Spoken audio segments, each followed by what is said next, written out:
প্রতিটি উপজেলা নির্বাহী অফিসারকে নির্দেশনা দেওয়া হয়েছে যে প্রতিটি উপজেলায় এবং ইউনিয়ন পরিষদ পর্যায়ে যত ক্ষয়ক্ষতি হয়েছে আগামী 48 ঘন্টার মধ্যে উপজেলা পর্যায়ে এবং জেলা পর্যায়ে সকল অফিসের ক্ষয়ক্ষতির তালিকা সহ এবং ক্ষয়ক্ষতির পরিমাণ সহ আমাদের দাখিল করা হলে তখন আমরা সার্বিকভাবে সরকারের সংশ্লিষ্ট কর্তৃপক্ষকে জানাবো এবং আপনাদের নিকট উপস্থাপন করব। তালিকা আমাদের হয়ে গেছে, কিন্তু আমাদের ক্ষয়ক্ষতির পরিমাণ এখনও নিরূপণ করা যায়নি। যেমন আগামী বুধবারে আমাদের বুয়েট থেকে একটি বিশেষজ্ঞ প্রতিনিধি দল আসবে।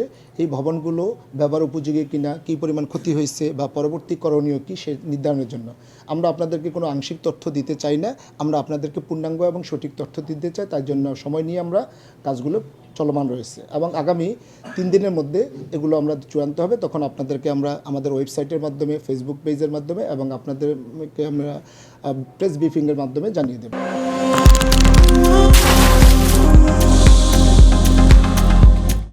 তবে আপনারাও একটু আমাদেরকে সহযোগিতা করবেন, যাতে কেউ অপপ্রচার করতে না পারে, কেউ বিভ্রান্তিকর কোনো তথ্য প্রচার করতে না পারে। সেটা একটু জনগণকে আপনারা আপনাদের মিডিয়ার মাধ্যমে পৌঁছে দিন। ওনাদের দপ্তরের অধীন সকল সংস্থার ক্ষয়ক্ষতি এবং বাস্তব চিত্র আমাদেরকে দাখিল করবেন। সে অনুযায়ী আমরা তালিকা যাচাই বাছাই করে বিশেষজ্ঞ কমিটির মাধ্যমে চূড়ান্ত করে আমরা ওয়েবসাইট, ফেসবুক এর মাধ্যমে আপনাদের সকলের অবহিতির জন্য জানাবো এবং সরকারের সংশ্লিষ্ট ডিপার্টমেন্টে বা কার্যালয়ে আমরা প্রেরণ করব, যা আমাদের বিল্ডিং কোড অনুযায়ী সকল বিল্ডিং বা স্থাপনাগুলো নির্মিত হয়েছে কিনা সেটা ওনারা যাচাই বাছাই করে দেখবেন।